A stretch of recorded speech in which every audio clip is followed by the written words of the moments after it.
Motion to adopt the agenda, Councillor Wuchagin, Councillor Crog. All those in favor? Opposed? Pretty small group tonight, but it is a quorum. We have two sets of minutes. One is the special meeting minutes. Motion to adopt, Councillor Wuchagin, Councillor Wires, all those in favor. And the May 28th regular meeting minutes. Motion to adopt. So moved. Councillor Crog, Councillor Wuchagin. Discussion on that? Yeah. Councillor Wuchagin. Thank you, Mr. Mayor. It was brought to my attention that on page 14 of the minutes, both Elizabeth and Donna Semenoff's last names were spelled incorrectly. They should be Semenoff, as well as the word unanimously was incorrectly spelled as well. Okay, duly noted. And do we need a motion for for the corrected, or is that considered typo? Your Worship, it'll be just adopting the minutes as amended. Okay, so we'll change that motion. And changing the motion of Councillor Crog made it, you seconded it. All those in favor of the amended motion? My motions are amended. Okay, good start. And that brings us down to council reports. And why don't we start with the enthusiastic Councillor Wires? Oh, thank you. Yes. Okay, so, well, our last meeting, I guess, was on May the 26th, wasn't it? So shortly thereafter, on May the 27th, I left for FCM, which is the Federation of Canadian Municipalities annual conference. And this year, the conference was held in Niagara Falls. So I'll continue my report from there. With just one, before I go there, I just wanted to make one announcement. And that was the Environment Committees, because I see Councillor Smith is absent tonight. So I do want to bring everyone up to date on the Environment Committee's Air Quality Subcommittee Solar Kit Program. And Councillor Smith is involved with that under the Air Quality Subcommittee, along with Chris Moslin and Paul Bernard, who are volunteers that sit on the Environment Committee. So an update from their department, solar car construction has gone on in 3 of the schools this year, Pearlie, Hutton, and Christina Lake. Once again, students have delighted everyone with their ingenuity and enthusiasm to make solar power work for them. We have hosted a race day at Christina Lake, and we're going to host a race day for Pearlie and Hutton on the 28th. Unfortunately, the teacher job action has taken that away from them, so they were working with around the teacher's job action to complete the races at Pearlie and Hutton at another date. And I understand they completed those on Monday, May the 26th. And there was coverage on that in the local Gazette newspaper. So just bringing that highlight forward from the Environment Committee. I left for FCM on May the 29th. This year's theme, Strong Communities, Strong Cities, a Strong Canada. Conference highlights for myself, Friday, May the 30th. Of course, the trade show, they have quite a large trade show, and it opened at 7 o'clock a.m. And the Kootenay-Grown Regional Collaborative venue, headed by Audrey Rippon from Columbia Power Corporation. Now, this initiative has been going on behalf of our region since 2005, so there's a number of key. Mayor Ann Henderson from Salmo is very active in it. And so all the communities are showcased as long as you provide them with the materials from your community. So I set up the Grand Forks brochures and displayed the gift package that I took along, made up. And there was a draw on Saturday at the conclusion of the trade show. So we have plenty of things to take back to our communities from this year's FCM. The networking and sharing of stories with other colleagues across the country was certainly a highlight for me, and hearing their challenges that aren't any different from ours. The conference was very well organized. I found it very well organized. The city provided us all with bus passes. I mean, their bus system, it's called We Go. And you just use these, and you can go anywhere with them, on anything. So very user-friendly. And certainly had no problems getting to the conference venue at the Scotia Centre. What we heard though, between study tours and plenary panel discussions and speeches from 3 leaders of the opposition parties, what we heard was failing infrastructure and the need for communities across Canada to reinvent themselves and look for attracting outside investment to build your tax base, or better yet, raise more money without raising taxes or user fees. So this was one of the many workshops targeting community needs. The Honourable Lisa Raitt, she spoke, Federal Minister of Transport. She spoke on Saturday, just prior to the Women in Local Government session that I was involved in at 10:30, so she did put us an hour behind. So with the support of FCM's Head Start for Young Women coordinator, Melissa Newitt, I took the podium along with Councillor Sylvie Gano from Gatineau, Quebec, and Councillor Ward 5, Joni Bachler from London, Ontario. We individually shared the Head Start barriers and projects defined by each of our pilot groups in our communities and introduced the projects coming from these barriers. The policy forum, Increasing Women's Participation in Municipal Government, was chaired by Councillor Erin Hogan, who is also the chair for the Standing Committee of FCM's Women in Local Government. She also provided a year in review and the launch of the new program, Regional Champions Community of Practice. The Standing Committee is building a national register network of regional champions. FCM efforts to bridge the gender gap in municipal governments has achieved real results. With every success at home and abroad, our commitment grows stronger. And this is a quote from the FCM President and Kitchener Councillor Barry Ubanovic. So I also wanted to share that the receptions, the study tours that they held were exceptionally well organized, and we certainly saw another part of the country, eastern Canada. So upon my return, I got back late Monday night, but the next morning I sat in on the wetlands session, workshop at Selkirk College that was put together by Graham Watt, and an interesting all-day session. Mayor Taylor was there, and Dee Dee was there on behalf of the city. So it was wonderful to see the participation, because not only was Dee Dee there, but our Brazilian students, Maite,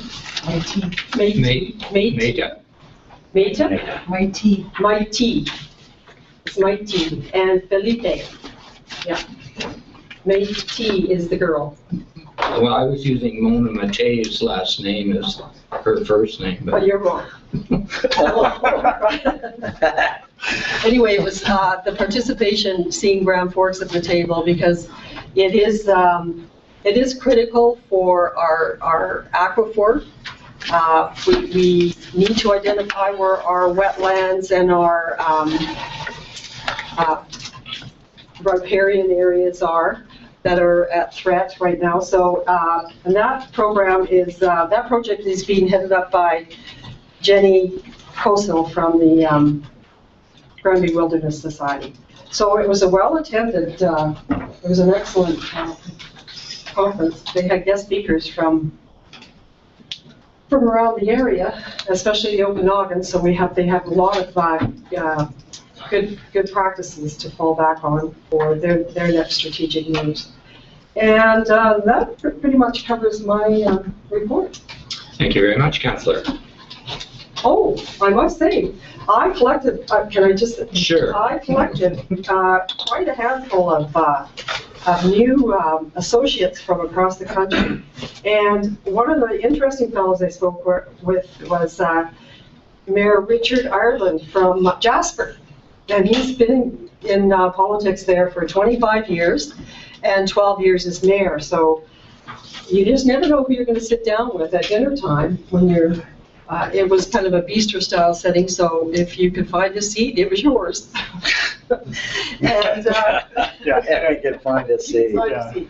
Otherwise, you were mingling during the evening, but yeah, so we sat with them, and we also sat with the counselor from, oh, I just lost her card here now. Jeanette from, oh, here she is, Judy Villeneuve from the city of Surrey. So you should talk to somebody who's dealing with high population growth, is the city of Surrey. Okay. But one other, I met two ladies who are very involved with the Women's Network, and that was Councillor Pam McConnell and Councillor, here we go.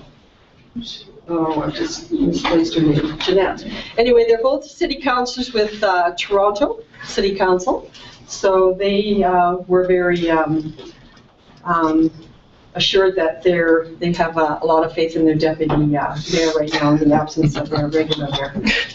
And that's my sort of. Well, I'm glad to see that But, that you know, mayor's I doing have good. all these new contacts, and I Yeah. even have a small community up in Baffin Island. Did you meet them? Yeah, With the guide the dog? dog, yeah. Oh, what's the dog's name? Gino.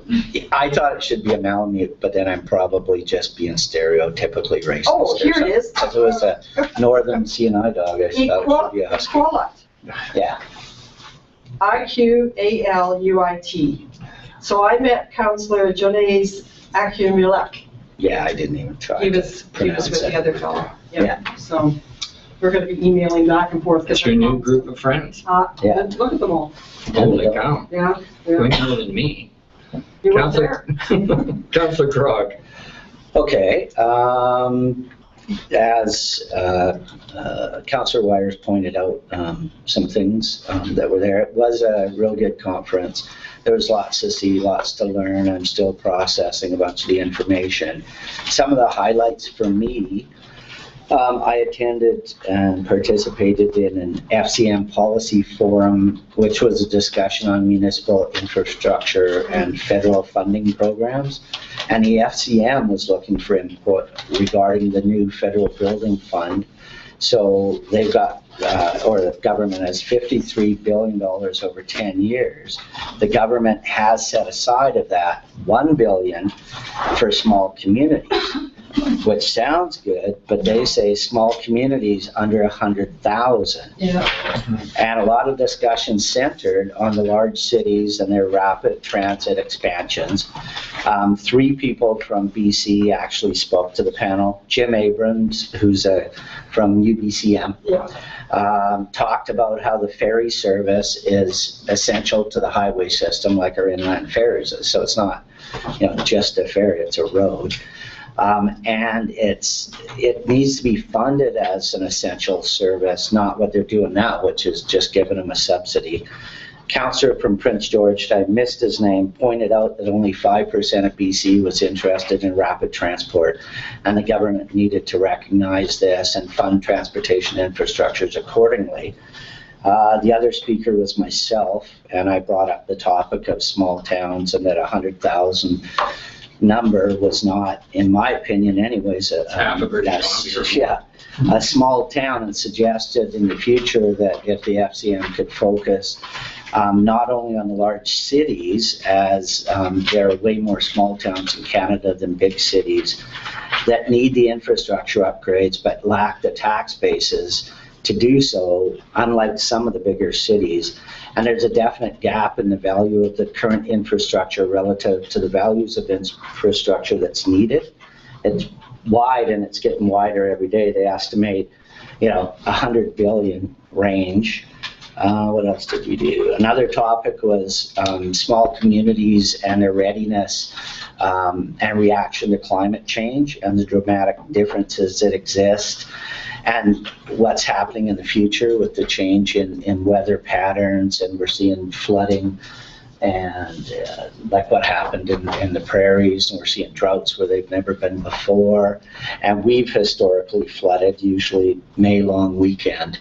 And we prepare for it. A couple of years it's worse. The worst one was 48. But what if it doubled? What if it tripled? Would we actually be prepared to handle something that big? And yet this year, it didn't. So things are definitely changing. There was a rural policy forum where people got to share their community's perspective on key issues critical to the future of rural Canada, and included topics ranging from housing, broadband access, and of course infrastructure again was another one. Actually, I think the councillor from Prince George, they had talked about a tunnel and expansion in Toronto, and I think he started, his was before the 5% BC. We don't really care about your tunnel, right? I did have a chance, it was kind of cool, to talk to Justin Trudeau, assuming he will be our next Prime Minister. I'm just saying he will be. But I talked to him, I got a picture too, we're like that. I friend him. About the value of small communities and the federal government's responsibilities towards them, and that the support that the federal government supplies to them, and that if they end up taking power, you know, part of it is they got there because of some of those small communities. I also had the opportunity to talk to mayors, councillors, and staff members from across Canada, and I specifically wanted to know about their experiences with the introduction and installation of water meters. All the responses I received were positive. Two of them said that they did encounter an initial resistance in their community, but it quickly dissipated once the people actually had the meters in. I also asked what they had realized in the way of benefits and the way of negatives. They did not see any negatives, but were adamant in claiming the benefits that they received were worth it. At the trade show, and I think it was Smart Communities for Smart Tomorrows, or it had a tagline to it, but I picked up some information, believe it or not, on public toilets to bring back. They're new automated self-cleaning, and they call them urban toilets, and they're anti-vandalism, anti-graffiti, ecological, economical, and compact. So for years we looked at places and said, well, there's no washrooms there. But these can be dropped in as a standalone unit, or they can be retrofitted into, say, a museum or something like that. And normally I don't get excited about washrooms, but it was pretty damn impressive. Although they put paper over the toilet seat and said, do not use. Oh, yeah. I was sitting there thinking, what? You got to demo it. So the trade show was Smart Solutions, Smarter Communities. Yeah. Smarter communities. Yeah. And I also talked to representatives from a company that specializes in trenchless water main rehabilitation using a SIP process, or CIPP, cured in place pipe, designed to rehabilitate 100 to 400 millimeter mains, essentially creating a new pipe within a pipe. And it can reduce costs in as much as 30% over traditional methods, minimizes impact, so it's trenchless. You don't have to tear up the road. So if we pay, say, 68, then we want to do the water main under there. So it doesn't affect the surrounding residents, businesses, can reduce the carbon footprint. I know there's things like this, so I brought back information for City Works. I don't know if they know of this specific company and their methods. I know there are similar ones out there. I even brought a hunk of pipe. I didn't steal their display. It fell into my bag. No, I asked them for it. So if this was the 50-year-old pipe, they open up a little bit, they go in, they plug the connections with a robot, it goes in and corks off the connections, they put in the polymer and then some epoxy, and it does all this, and then they go back, so it brings it up to standards, right? So it's almost like it's brand new. And then they send the robot back, and pull out all the plugs and make sure all the water systems are good. It's actually pretty cool. So I brought him the background information from that. I'll try and summarize this quick. There was actually another company called SignAid, and they have high-tech signs. You can use your smartphone, so if you're on a trail, it can tell you where to go. So I got the information on that. As Councillor Wire said, the WeGo system is incredible. Yeah. You can go anywhere super easy. And if you get to the bus stop and you don't know if it's just left, because they run every half an hour sometimes, or if it's just coming, it's got smart technology. It'll Yeah. tell you exactly when the next bus is going to pop up at that system. Huge, wasn't it? And I got to go to some of the galleries and some of the museums, and in Niagara, they got can't remember, it was $6 or $8 million expansion to their natural history museum, so we got to tour it. It's a beautiful building, and one of the things I noticed, I saw a picture on the wall, and it was a picture of the falls. And from back here, it kind of looked like a rough, like painting. And when you walked up to it, it was thousands of tiny faces, like passport pictures, right? So what the community did was they all volunteered, so they would have a screen with either, say, red, green, black, white, and they would take the picture of a community member, and then that was almost like digitized. So when you got close, you could actually see all the individuals in the community in the actual art. So I've asked them to send me some information to see exactly how they put that together, because that would be kind of cool, just to have everybody in Grand Forks face on a painting. And then there's some other stuff, town hall challenges for 2015 that we might be interested in, and yeah, I'll stop there, I guess. It was good. Me and Justin. Not Bieber. Okay. That's it, Councillor Crop? Yeah. What an exciting time you've had. Can I just share one other trade show item I saw? It was the pothole. Yeah. Did you see that? Yeah, that's It cool. single-handedly fills potholes. Yeah. And so my $1 million question was, how much? Well, it's not $1 million. It's only $350,000. But, so I brought that information back to you. Okay. So we'll make a file for. Quick, Councillor, which I can get in there. Yeah, no, it will be quick actually, because I too, I'm not exactly even sure how many councillors went to the SDM. I didn't see, I saw you on the last Yeah. day, I didn't see Councillor Wires at all, I saw her husband. I saw Ron once. Yeah, I never saw you, but there were so many people and so Oh, many it was individuals huge. everywhere, yeah, and like Councillor Wires said, finding a seat at the reception, I didn't, I just How watched many it. total people? I honestly, 2,000? There's 2,000 Yeah. candidates. Did they say 900 partners? Partners or something Yeah, like that. 2,900. Yeah. yeah, it was Yeah. incredible, like to just being a part of it. It's the end of my school year right now, so I wasn't able to do a report, and I really wanted to show my experiences like these two. So for the next council meeting, I'll have one. Yeah, just a couple of things I took away. This program that Council Wires is doing in Grand Forks, I might have had questions about it in regards to why males weren't more involved, or there wasn't a male version of such a program, like the Head Start for Women. But once I was there, and I really took a good look around, there's not many people even my age there, or so I noticed. Yeah. But Of those people my age that are members of council or administrators or working in administration in some shape or form, 95% of them, if not more, are men. The number of females of my age are just non-existent. So a program like this, after seeing it firsthand across the country and then just the full spectrum, you could see why a program like this is so valuable, and it's commendable what she's doing.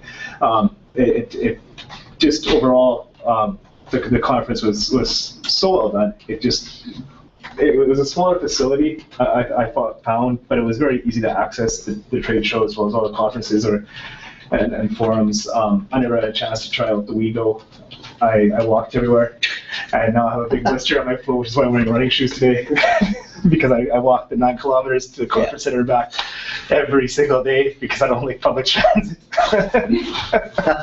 I really don't like public transit, and 9 kilometers. it was 9.03 kilometers. I pulled it. Not hard.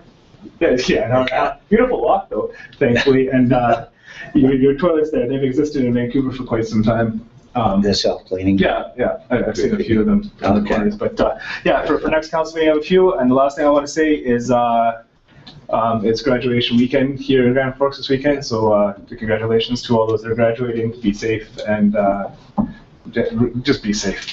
Yeah. It's really what matters. Okay, I have a couple things. Beth's, the shelter maps, multi-agency project had their annual general meeting. Very appreciative of what the city has done. I mean, they are still working through some of the kinks in terms of moving forward with the reuse center. They've got other problems with pipes under there that we're dealing with. We've got a sewer pipe under there still that they're dealing with. But looking forward to the next year being extremely positive in terms of what they're able to do in that site, and they give credit totally to the city's participation. So thank you from them. The water study, well, let me wrap this up first. A motion to approve council reports. Councilor Wires, Councilor Shaggin, all those in favor. Regional district, the water study is ending fairly soon, or not ending, because we do have a rollover plan with the use of the resources there, in particular Graham Watt. Yeah. But the conclusion of that is that we will have in our hands a water study with some recommendations of things that we are able to do over the next little while. So look forward to that coming forward. There's draft copies of various levels of this report going out now for final preview by the steering committees and the stakeholder group. But pretty soon, I think the Environment Two open Committee. houses too. Yes, they have a number of things coming up. So all of the work we've done over the last 2 years and the money we've spent, both the city and the regional participation in that, has resulted in what I think is a really comprehensive study of the river, and one that will not sit on a shelf but will be used and updated over the next little while, realizing as we do the importance of water. So this is sort of a base document that we're going to have to work with. Look forward to that.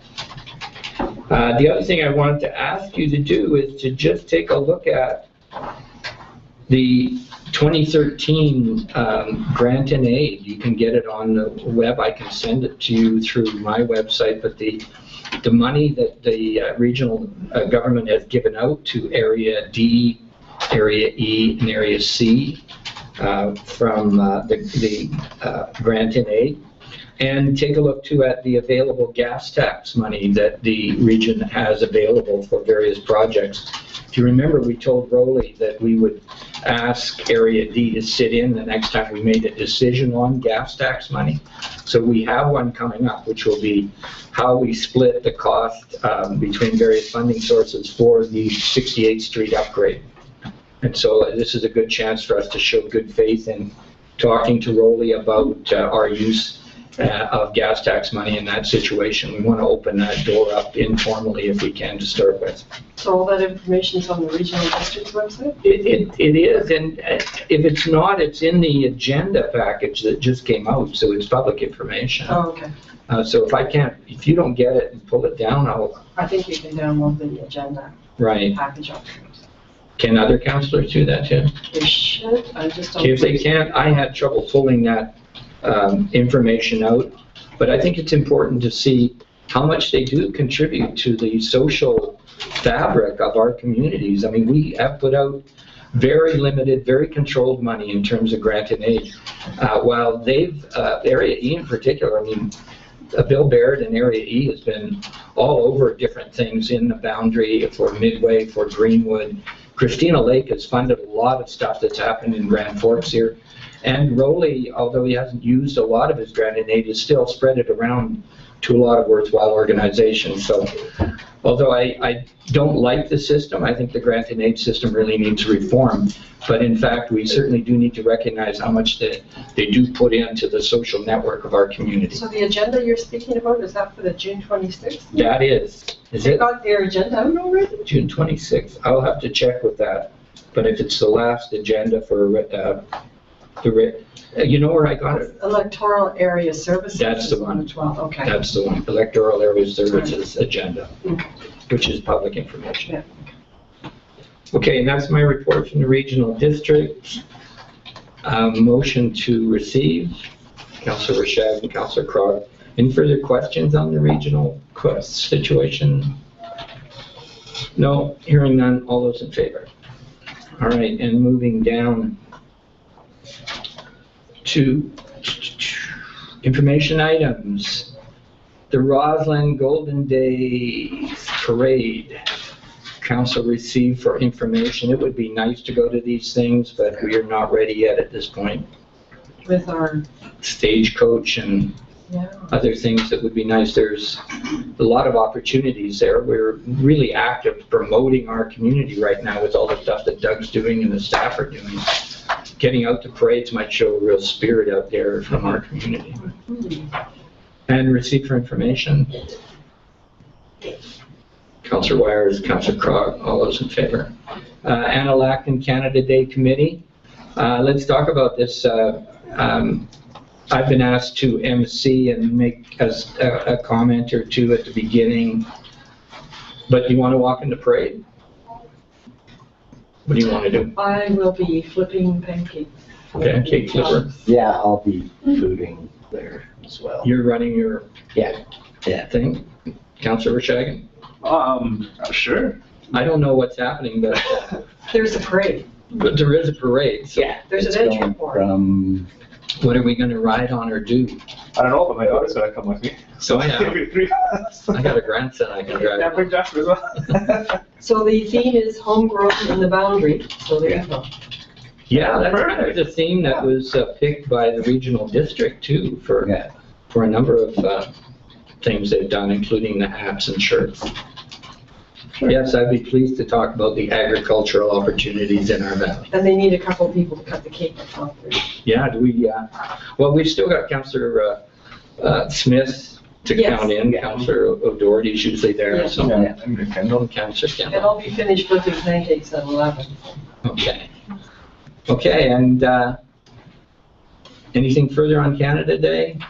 They changed the route of the parade, maybe that would be a good time to make it public as well. And that it's Yes. ending up in City Park, not at Gyro. And Yeah. all the events are held at City Park. Yes, because there's still the Farmers Market. farmer's market going on that day, Tuesday. Okay. Gyro and the rest is at city. Receive for information. All those, Councillor Crog, Councillor Wires, all those in favor. And thank you to Doug for all the work that he and his team did in terms of the Management Association and reviewing the waterworks in the District of Clearwater. It sounds like it was his follow-through, and remember he negotiated this with us when he first started, that he was going to follow through on the project that he'd started with them. So they're very appreciative of the work that he's done in evaluating their water system and helping them get on track. And receive for information. Councillor Rashagan, Councillor Wires, all those in favor. And we're on to bylaws. And what we're doing here with the final reading for fees and charges is that we're giving final reading to the removal of the old fees and charges, the repeal first, then we'll do the establishment of the new bylaw. So what I'm looking for is a motion of final reading for the fees and charges repeal bylaw number 167 IR-A. Motion of that sort, Councillor Crog, Councillor Wires. This is the repeal. All those in favor? Opposed? Carried. And the next is the fees and charges bylaw 2014. So this is the new fees and charges bylaw. A motion for final reading. So Councillor Crog. Councillor Wires. Discussion. All those in favor? Opposed? Carried. And the next item is the bylaw elections procedure. And we're giving this first, second, and third reading. Again, in order, we are going ahead with first, second, and third reading of the repeal bylaw. First, could I have that motion? Councillor Wires, Councillor Krog. All those in favor? And now to the first, second, and third reading to the new bylaw elections procedure. Motion for that.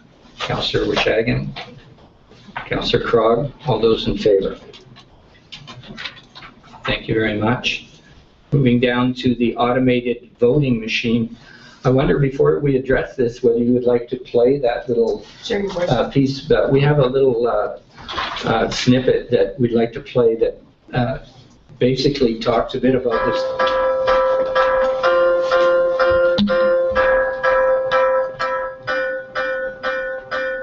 Voting on the DS200 is as easy as 1, 2, 3. Step 1, mark your selections. The poll worker will issue you a paper ballot. Take your ballot to the designated polling booth. You may also be given a privacy sleeve, which will protect your selections from view, so you can cast your ballot in complete privacy. Be sure to use the marking device which was given to you. As a first step, you will need to completely fill in the oval next to your selection and avoid making any other marks on your ballot. It is important that you mark your ballot properly to ensure that your votes are counted correctly. Make sure to mark your selection in all the races in which you intend to vote, selecting no more than the number of choices allowed.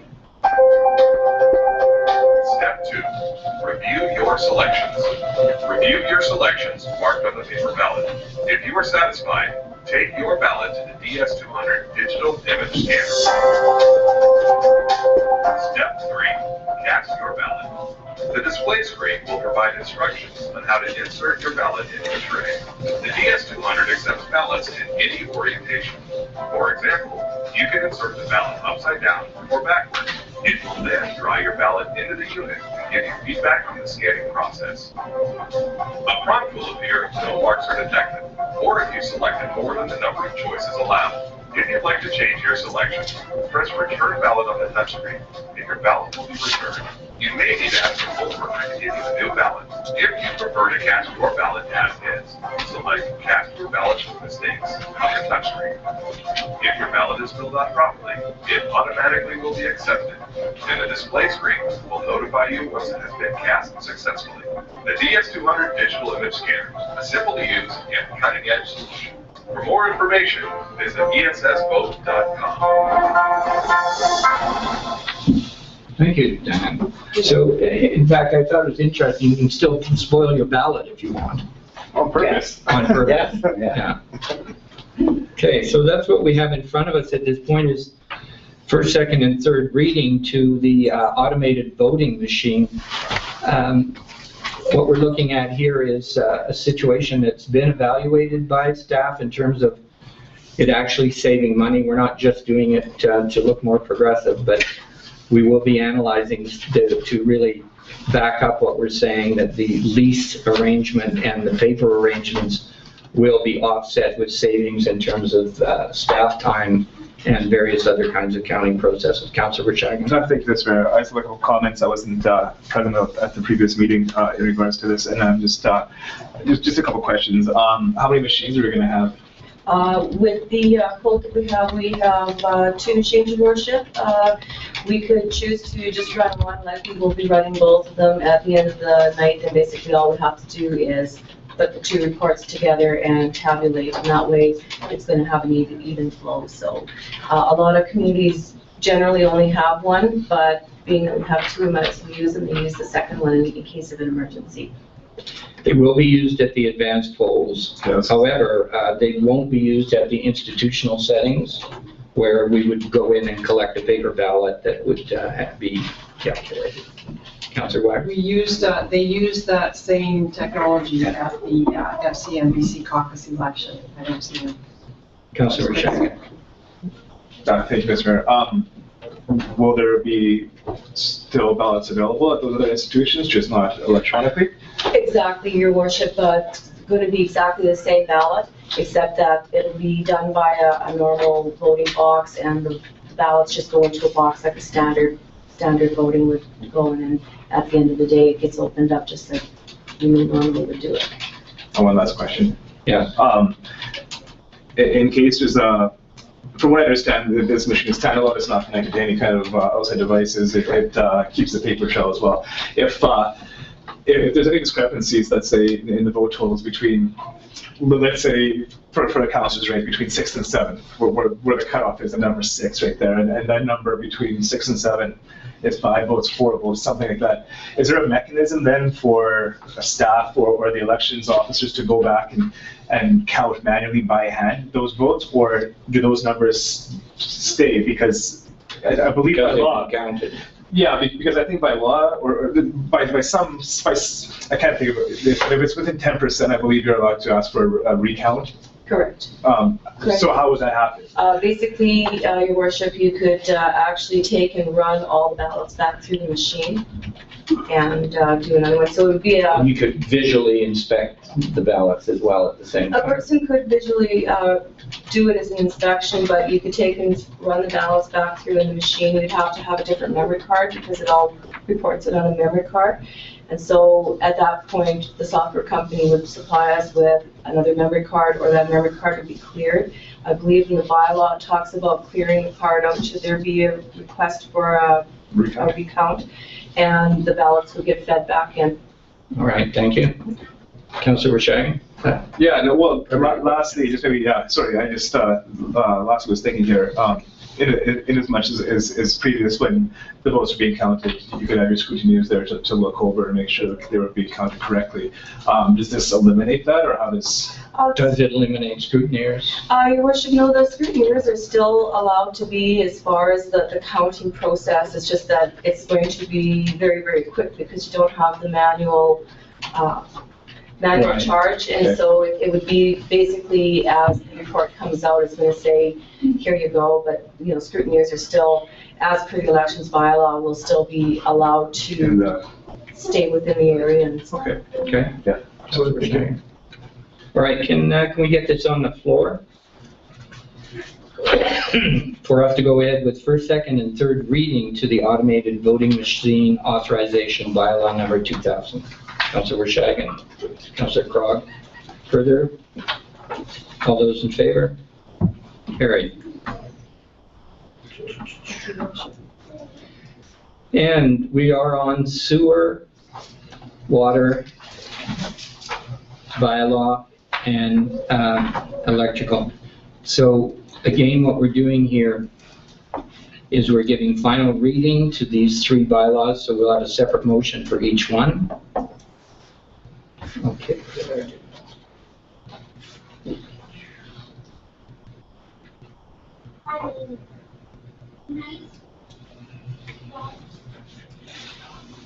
Sorry, blank my page here. Okay, for the first one then is that council give final reading to Regulation Rates Bylaw Amendment 1500 for the sewer. A motion to do for final reading. Councillor Crowe. Seconder, Councillor Wyeth. Discussion? Yeah, do we have to identify it as 1500-A1? Yes, Probably. Your Worship. Okay, so it's Yes, I'm sorry, that 1500-A1. dash A1, yes. Okay. Councillor Rishagan. Thank you, Mr. Mayor. What sort of increases is this proposing? Any?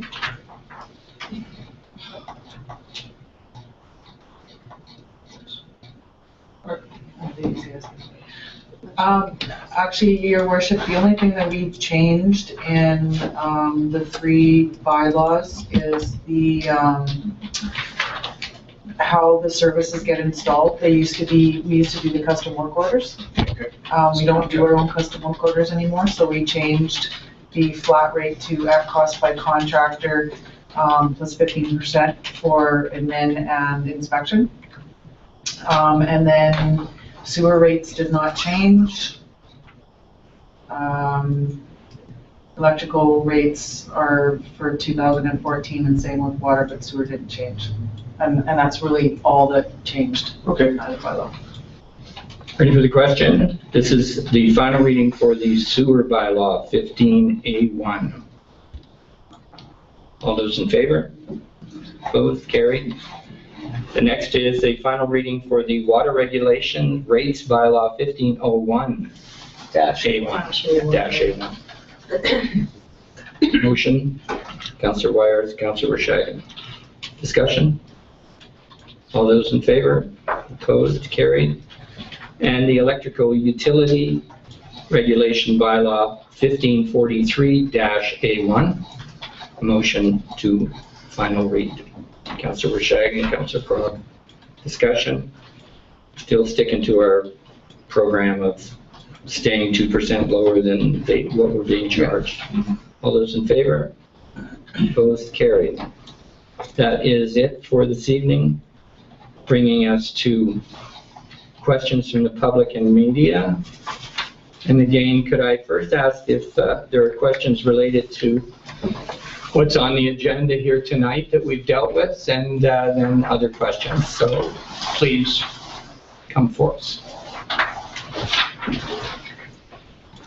Ms. Butler, do you like to be called Ms. or Mrs.? You Miss? can just call me Jules. It's Can I? Yeah. It seems a little like we make you call us. It's Julia or Jules.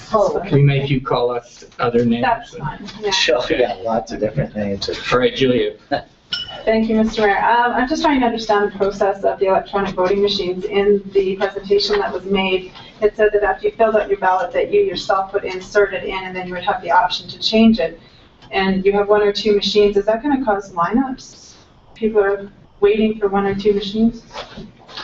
Your worship, I guess it depends on the amount of people that come in. A lot of times in the election it's very sporadic. Sometimes you do have a few lineups, but for the most part it goes pretty smoothly. So, you know, there's going to be somebody that's going to be dedicated to making sure that the machines are functioning right, and, you know, to make note if anybody's had any troubles or anything like that. So it's, you know, going to be policing just to make sure that, you know, nobody's having any troubles. So after the individuals had a chance to use the machine, then at the end of the day, staff will go through and put them all through again? Is that how it No, works? No. no. Like, your worship, Yeah. Please the go machine ahead. scans and accounts on a memory card when the vote actually goes in. The only time that we would ever put all those back in again is if there was a necessity to have For a a recount. recount. And then we would have to take and grab all the ballots and refeed them back in. Okay. Plus use a separate memory card. Yeah, I think our bylaw actually says that the memory card would be cleared, because basically that is your tally. And so if you're asking for a Start recount, fresh. then they would get refed back in and the memory card would be cleared. Right. Okay. Okay, great, thanks. Further questions? Jim? Hello, everyone. Okay, question about Niagara Falls. Who's this, John? Jim Rankin. Yes, my name is Jim Rankin, I'm sorry. I did hear something that was a positive about Niagara Falls. Councilor Krug mentioned about the sewer system and the new piping system that they're trying to install. I worked in sewer water for years myself. I think that's a good thing for Grand Forks to hear some outlook like that. But the main question is, how many people did go to Niagara Falls and with spouses from the area here? And And the cost of that would be, I could see maybe one person, two people going, but if there's any more than that, there's other methods for information on this technology of today. Like, we sent 4 people. And spouses are not covered except for the banquet. The one dinner. The one dinner, yeah. okay. And so a counselor would have to pay for his own spouse's transportation or Okay, partner. that's something. But yes, we sent 4. The regional district sent 8. 6 or 8. Yeah. Yeah, 8. It's a lot of people for the positive information about crops, sewer, I believe in that, but, other things like, art forms, and that's nice, but we can all get that on the internet and media, some kind of media, and have somebody go there, 1 or 2 people, and transfer that back instead of sending hands full of people. Just say Grand Force, a little bit of money that it seems like we're always fighting for. I was a delegate asked to speak at FCM, so. Okay. But that's one concern. There's probably a lot of concerns I probably have, but that's my first one. So we usually have an annual review of councillors' expenses that comes up, so Okay. that would be something. Yeah. It's all public knowledge, it's all Yeah. posted in the financial reports. Okay. Broken out by council, once a year. Councillor Cross. Yeah, there's an amount of events and conferences every year. And as council, we try and split it up amongst ourselves. Some are huge. This is the Federation of Canadian Municipalities, so it's all Canada. There's the UBCM, which is just BC. The other 2 councillors that aren't here tonight are at an economic development conference in Vancouver, Burnaby, right now. So I went to this one, but I'm not going to go to that one or that one or that one. So we're trying to figure out, we have a budget. Okay, you follow that budget. Yeah, we try and figure out to get the most bang for the buck. Okay, unusual situation that we're getting into a dialogue with Okay. Councillor Shagan is next. Yeah, no, thank you, Mr. Mayor and Mr. Rankin, for those concerns. I understand your concerns completely. And if there was a way, let's say, for 2 people to go, it's a really hard situation to put into words. During these events, there are 6 to 10 different sessions going on at one time. Between 10:30 and 11:30, 11:30 and 12:30. If you send 1 or 2 people, that one person's going to go to what interests them in their personal agenda. I don't understand. They have tours. Why would they run it like that? Why wouldn't they have a tour that goes to each agenda happening instead of having them happening all at the same time? That's what Because I- there's hundreds upon hundreds of people there, and their conference rooms are only so big, can only host so many people, and they want to get as much information out to each municipality as absolutely possible. So we will find out the cost of this. Oh yeah, it's every year. This is nothing new. Honeymoon capital cost for each person to go then to Niagara Falls. It was on the news tonight, actually. Niagara Falls is a capital honeymoon place, so I just wondered. Yeah, I heard that actually. I had no idea. I did see a bride. One. There was only one bride. What a Tons of time to college go. kids, but just one bride. Mr. Rankin, is that it, or do you have another question? I'm gonna leave that, I have questions. I'm gonna leave that for somebody who has looked into numbers and, people that have researched it more than I have.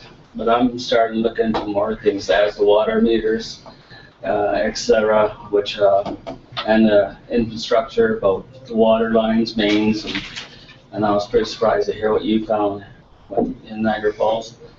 Other than that, I'm just gonna leave it for somebody who has proper numbers, and hopefully people will listen to other communities' numbers. All right, thank you. Thank you. Jeannie, you next. Excuse me. So once again, I'm Gene Cook. I put an ad in the paper, ran under the news column, and I wondered if any of you had actually got a chance to look at the report that Veritech had done on the water system that was proposed for Revelstoke, and had a chance to look into it at all. No, I was waiting. I haven't seen this past week's paper yet. I haven't seen this past week's paper myself yet. I only got that. Yeah. I emailed it to you actually for you to give you a chance to look a few days ago. That's it. Are we doing this again? I managed to talk to the main engineer for the Waterworks Department in Revelstoke. And this report that was done by Veritech Engineering, the Columbia Trust was a large part of paid for it on their behalf. But what they found is that, in his words, were that the metering as a cost was the furthest and by far the most expensive way to look at this. What they were given to do and what they're going to do first is, as a matter of course, Revelstoke can be divided into about 6 zones, or what they call districts. And so they can actually install metering on the trunk lines coming off of the distribution lines coming off of the trunk lines. And with that, they can meter given blocks of the town, and with additional equipment, sound technology equipment, they do it at certain times of the day from midnight till 5 a.m. when no one is using water. But the equipment actually tells them if there's water still running. Now, the shocking part that comes out of the report is that for Revelstoke, the engineering firm is estimating that the water loss through leakage into the ground of chlorinated water is somewhere between 27 and 74%, and a mean average is over 50%. So, in essence, for every 1 million gallons of water they're pumping, half of that water or better is going into the ground. And that's their best guess estimate before they do the tests. I'm assuming, and I haven't talked to the engineering firm, but they probably are basing that on losses they found when other cities were monitored, and that's how it came to pass. I thought it was interesting because Revelstoke is a similar vintage as Grand Forks, give or take 100 years old, and the infrastructure, the water lines and the like are in the same circumstances ours are.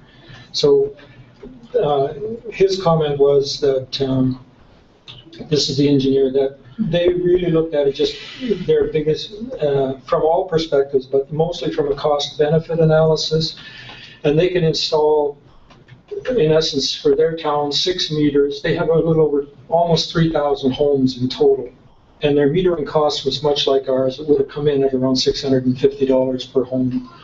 But they can install the 6 trunk meters in pits on the distribution lines, and they can do that for somewhere between $50,000 and $100,000, and that would give them a shot of, in essence, a picture of where their water losses might be and how much they might be. So their whole approach is to find the water losses and fix them before anything else is even considered. And the metering is actually the very last thing would be considered, because it's a huge expense coupled with about a 13-year lifespan. And on that lifespan, the cost to maintain the meters, the old style mechanical meters are the least expensive because they break down the least, but any of the newer ones, there's a constant expenditure of keeping those meters maintained. So I believe he told me Langley has also adopted this, and I believe Fruitvale and Cranbrook.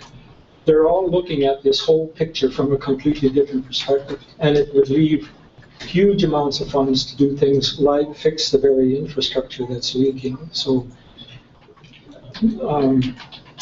it's a question from me, and yet it's from a sense of a reasonable perspective. I really feel quite strongly that this is something council should consider looking at doing first before you do anything else. Find out where we have water leaks and have those water leaks repaired.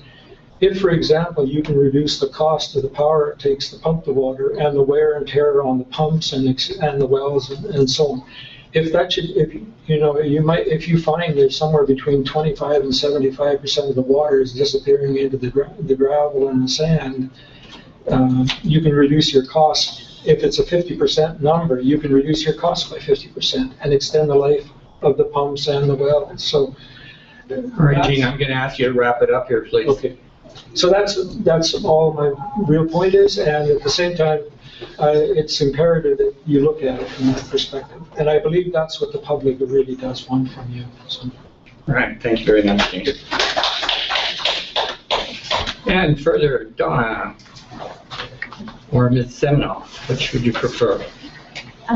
Ms. Seminoff is good. So I'm Donna Seminoff from 2nd Street. And first of all, I just want to quickly refer to bylaw 1501-A1.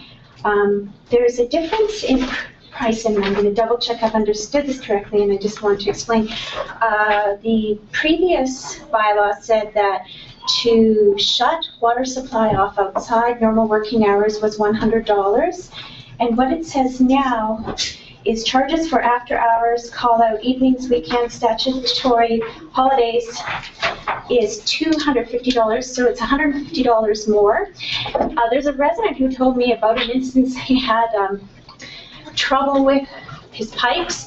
He shut the water off, he's not supposed to, he was gonna get charged. He's an elder, a very respected elder in town, and I guess things got worked out. But my understanding, and you can correct me if I'm wrong, is that someone would want to shut their water off generally in an emergency situation outside of office hours.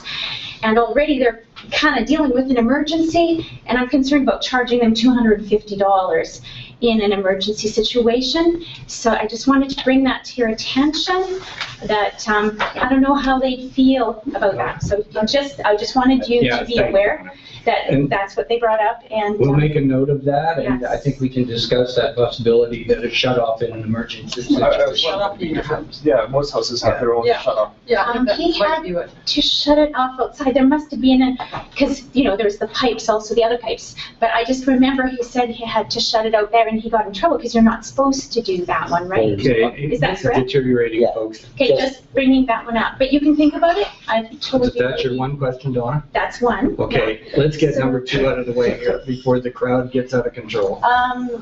The other thing is, last week I tried to let you know what was on our website. There's 2 sentences on the city website. One says, council welcomes public input and encourages individuals and groups to share their project views and initiatives at the COW and other open public meetings. The other sentence says underneath there, council needs to know all sides of an issue and the possible impacts of any action they may take prior to making a decision that will affect the community. So I was trying to share something, I want to share something that might help our community. Basically, looking at a very recent report about 2013, the water situation, we found that the MDD, the maximum day demand, was actually July 3rd, which is very interesting that we would use our greatest amount of water. Now, our MDD has been going down year after year, according to the recent engineering reports, but it was highest July 3rd, a couple of days after Canada Day, when the river's still kind of high. So it's like thinking about, well, what might be going on? Maybe it's industry, but I was thinking it could be pool filling. Now, our MDD calculation is used to determine our fire safety and things. So my idea that I wish to share with you, if it might be to do with when people fill their pools, I don't know if we register here like they do in Area D, I think they get a permit for their pools, but one might consider spreading out the filling of the pools so that you don't have a high demand at a particular time, because that affects fire safety and other things. I hope that's clear. I would hope that our engineering department is on top of that and why that variation would be there, looking at all alternatives. And I appreciate you bringing that up, and I certainly will bring it to the attention of Mr. Allen and the engineering department to see if they've considered that factor. Yeah. Thank you, Donna.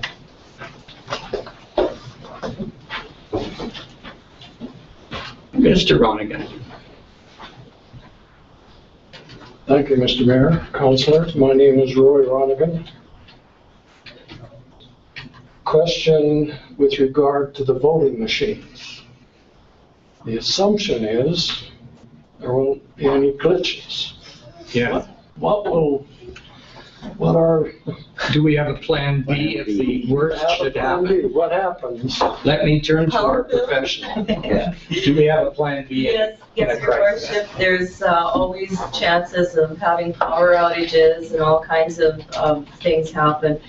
And in the case of, say, we did have a power outage, basically the ballots go into the basin that's underneath the machine, and then they would be manually counted, just like the old days. And so there's always a plan B. And if we have to do it by candlelight, we'll do it there too, so. Okay, if it all fails, we can still do it by candlelight manually. Thank you, Mr. Mayor. Second question, I guess to you, to Councilor Wire. She mentioned that she heard about or was told, or somebody presented, communities must reinvent themselves. Did you get any answers to that? Well, Councilor Wyman, take it away. well, we heard, and as you know, Justin Trudeau didn't tell us anything we didn't already know. No. And I did miss Elizabeth May's speech because we left Monday morning. But I understand hers was the best speech of all. Did either of you gentlemen? No, we were actually on So our way to the airport. The idea of reinventing themselves is looking at not counting on grants from your senior levels of government, as we have in the past, but looking at investment opportunities with private industry, maybe coming up, like Christina Lake has come up with the Gateway Community Trust. I think that's the name of their organization. Those type of inventive, creative opportunities where your citizens are actually investing in their own community for the future. And that's the short of it. Mr. Mayor, I like the idea of the community investing in itself. Yeah. But I don't like the idea, it conjures up all kinds of things in my head about privatization. Yeah, Right. yeah. And I wouldn't want to go that route. I hear you. Well, there's always economic investment opportunities, and Grand Forks is taking that lead as well for ourselves on June the 18th when we have the open house here for stakeholders in our community and investment opportunities. And that'll be at Gallery 2. Thank you, Mr. Mayor. Thank you. Further? Hearing none. Oh, just one more. Two more. I was busy, so I didn't hear, who says that small communities are 100,000 people? Who's that? That was Yeah. basically the federal government Okay. that says that they put aside the 1 billion. This was, I'm just curious about who's What? cut that. 1.1 billion. oh, okay, what's a 0.1? Maybe Yeah. it's time for some really small communities to take back the idea of what small really means in 100,000. But that's why I was saying that's not a small community. Exactly. And especially resource-based communities, because the money that comes from here, that goes to the government in BC, as well as Canada as a whole, the return we're not seeing is there, especially when it's 100,000 is there. Okay, council, you've broken all the rules. Yes, tonight. we did. Protocol has gone out the window because we're a small group. I still feel like I've got control. The robot pipe repair, that was it. Yeah. Yeah. Okay, and Gene, one more. Well, since we broke all the rules, I have a question. Okay. This is a bad group. I just wanted to know what I'd really like to get is a commitment from you folks to review the Veritech report that Revelstoke had done, and if there's anything I can do to help provide that information. Most of the report, it's 200 pages long in its entirety, is online, and there was a very, very good article done last November by the Revelstoke Daily News. It highlighted the reasoning behind why they were looking at it. But if I can help you by providing any of that information, I'd be happy to bring it to you or to the CAO. All right, thank you, Gina. I think it is at the CAO's table at this point. I did read that report as well. So. Oh, okay. Okay. Yeah, thank you very much for introducing. Okay, and then what will go from here? Will we get an answer back once you review it? I'm not sure where it's going to go or who's going to respond to it, but it's on the table being looked at. That's all I can tell you about it. Okay. Pretty new information for us. Yeah, so it made a lot of sense. So. Right, thank you. Okay, thank you. Do I have another question right now? Why not? There's no rules. Yeah. Roy's going crazy. I'm talking, this is about Gene. Here. Thank you. This is about Gene here. I believe in what he's saying, and I think the public should know about what he's talking about, and they should have some way of finding out about it. Is that a I think question, Mr. Rankin? No, I think it's just an opinion about his. So it's not really a question, it's opinion, but I want to know, will anybody, any council or anybody newspapers, let people know about Mr. Jean's idea, because I think it's a really good one. It's in the, Yeah. And which one? You said you put it in the newspaper. What's that? You said you put it in the newspaper? Not exactly all these Letters to the editor. Yeah. I Yeah. highlighted all the issue and Yeah. the dates. Yeah, Okay. but I heard more than I read. Okay. Okay. Can we have a motion to? Okay. And you guys are tormenting Roy because he's writing his article.